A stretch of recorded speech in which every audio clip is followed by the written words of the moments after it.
making our spiced cabbage salad dish. We have our chopped peanuts, Limes, red cabbage, organic Himalayan sea salt.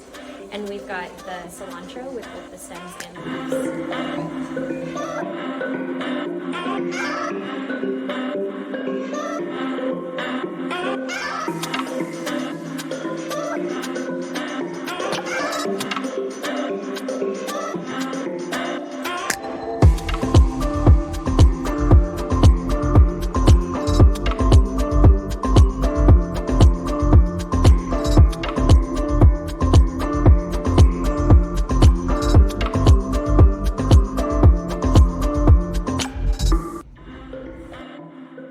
We're gonna do cumin seeds and mustard seeds and the curry leaves that are all ground up.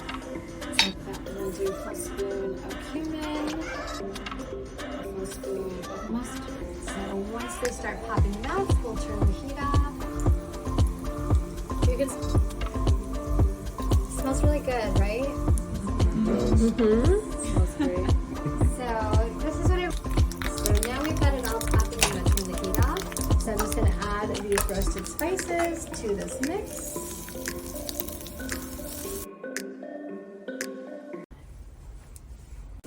So we're making our golden milk recipe. We've got our milk boiling here on the stove. We're gonna add a little pinch of turmeric first.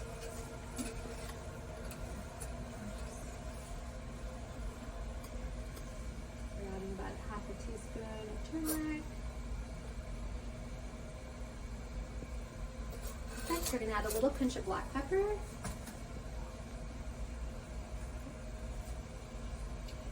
Perfect. We're going to add the cinnamon that's been ground. And we're adding a little bit of saffron.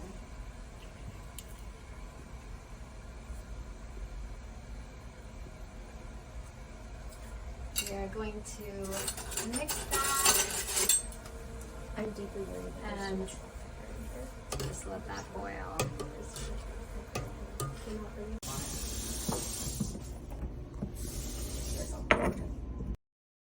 Again. Food disposal. What's it smell like? Good. you can really smell the Med turmeric. school, I think. I don't even I know really if like the they have cinnamon any too.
student here at the University of Miami. Hi, my name is Melissa. I'm a fourth year medical student here at the University of Miami.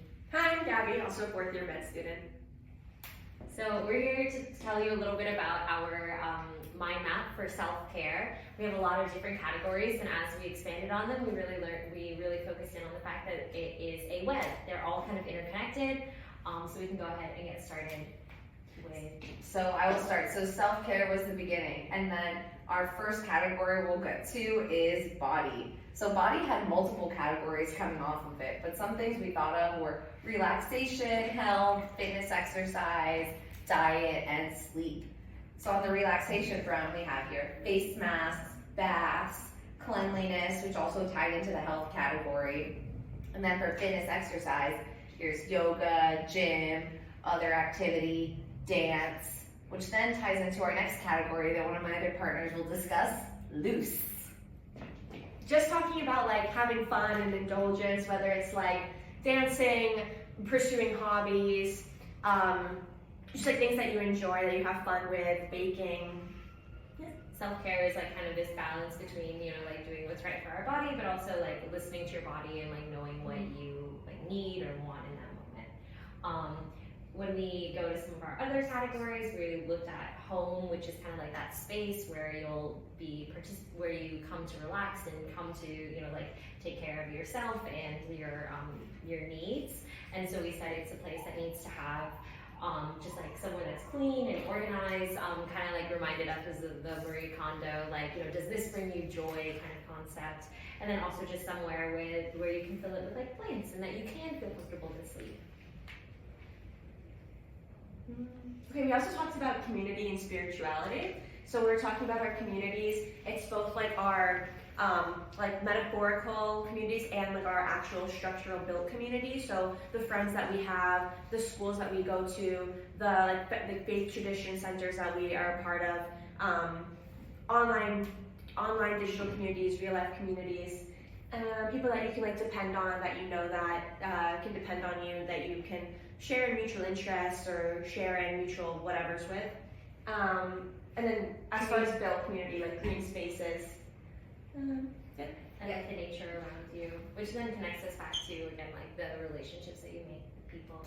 Yeah, so we have here some self-advocacy, love, your sexual health with others as well as with your own body, and then just making sure that you have these supportive relationships in your life. Like earlier, does this item bring you joy? Does this person bring you joy?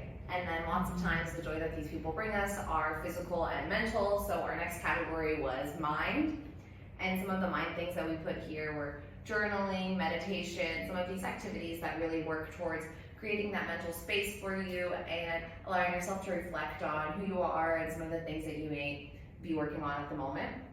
And then as well as with that, having self-love and acceptance that comes alongside it, and working on your problems through therapy or through other outlets such as art, which brings us to, I think, the only one we haven't talked about yet, being purpose. So purpose, it goes into like having that opportunity to like create art, to be creative, to like have meaning or a sense of fulfillment in what you do, whether that's through charity or like through meetings or the work that you do, just generally having that meaning that it's like within yourself and your work. And that connects us also back to spirituality, which we kind of discussed with the community. But overall, these things are the different elements that kind of come into your life and can help to go for self-care. Awesome job. Hi, I'm Haley. I'm a fourth year MD and PhD student at the University of Miami. Hi, I'm Liz. I'm a third year medical student here at Miller. My name's Kurt. I'm also a fourth year student here at UM. And we are in the Integrative Medicine elective, and we're talking about self-care and have a mind map that we created to organize our thoughts about self-care. So self-care is here in the middle, and then we kind of organize things into four main categories. We want to cultivate wellness in our mind, body, from a social aspect, in our environment. And then from each of these, we sort of branched out to talk about a lot of different aspects included in those. Yeah. So for the body one, sort of an essential one we talked about a lot last week is nutrition. We just did some massage today, so that also feels really great on the body. The skin care, the hair care, the oral care, and the hygiene that we just partake on a daily basis. Our exercising activities like hiking, yoga, which helps us with stretching and flexibility. Also something that's really beneficial, not just for your body, but for your mind, that helps you kind of detox is like the sauna, for example. And then there is a big mind-body connection, so it's important to, even though we separated the two, sort of link them back up. And so Kurt, if you don't mind going over mine. Yeah, we can talk about the mind map. So a lot of different things going into the mind, things like meditation might be something you think about, your daily practice, sort of centering yourself, finding mindfulness, and then other things like music. We talked about that this week as well, the therapeutic aspects of music, but also just enjoying it. And then people's hobbies, so things like enjoying puzzles, reading, games, surfing, art, pottery, so all these different things that bring you joy in your free time. And then sort of tied to all of this was some of the things we talked about earlier, like sauna, and then there's probably some links to it, some of these social things here as well. I feel like you want to talk about those. Yeah, so like Kurt was saying, just like there's a strong connection between the mind and body, which is what we've been learning about all week. Doing social activities also helps a lot with the mind. So there's sort of overlap in those aspects as well. So some of the hobbies, friends, contribute both to wellness for your mind as well as from like a social capacity. Also social, we included like friends, family, pets, partners, and then for our last category, which was the environment, we really got into how the environment sort of plays into our self-care. So whether that's a park, like tropical park, or a national park even, being out in the wilderness, having clean air, clean spaces, dirty spaces where, again, we can connect with others, tying back to social wellness. So libraries, coffee shops, things like that.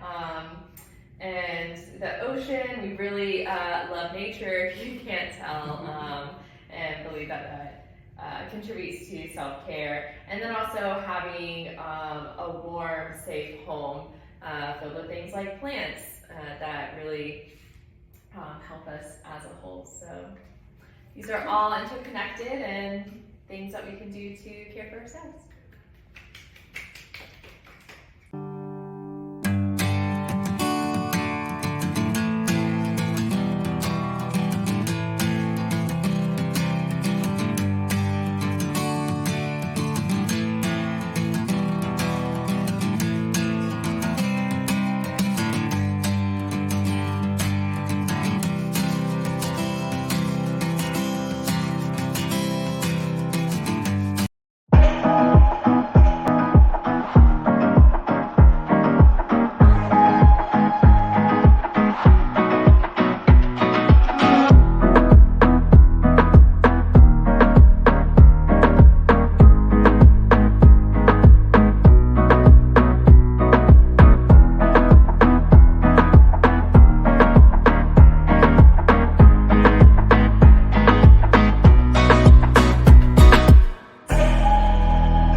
Hey guys, I'm Liz. I'm a third year medical student here at Miller.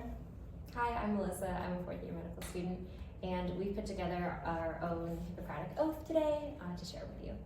So to my future patients, wherever they may come from, with no discrimination at heart. I promise to listen and to learn with curiosity. I promise to teach based off my most current knowledge. I promise to treat with care and consideration for the whole. I promise to treat the mind, the body, and the soul with my best intentions and recognition for the varied wishes of my patients without judgment.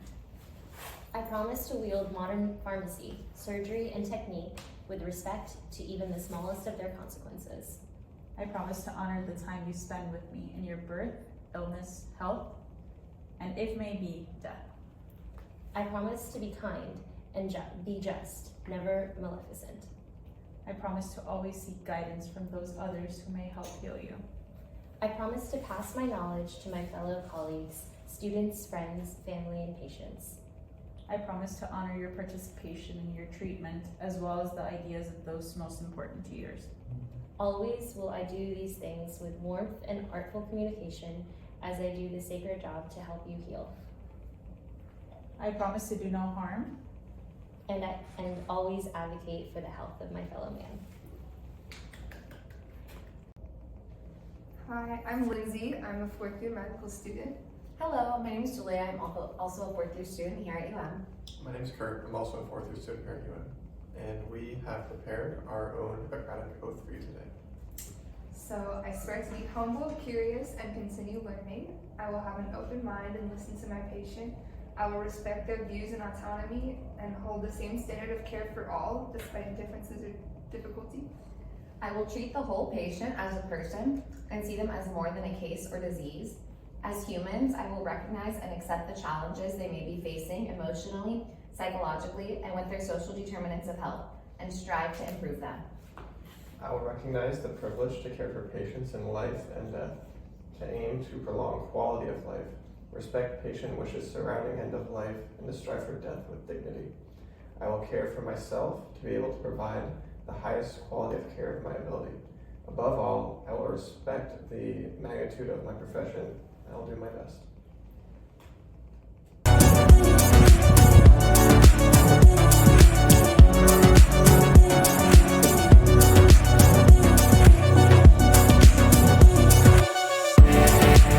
Hi, I'm Haley, a fourth year MD/MPH student at the University of Miami.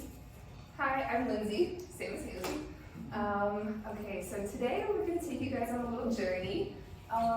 We heard some of the other groups doing a very structured approach, and we wanted to do something different than that, and so ours is a little free form, so we're just you're the protagonist in the story, and we're gonna walk you through what healthcare looks like in the year 2100. So join us on this journey.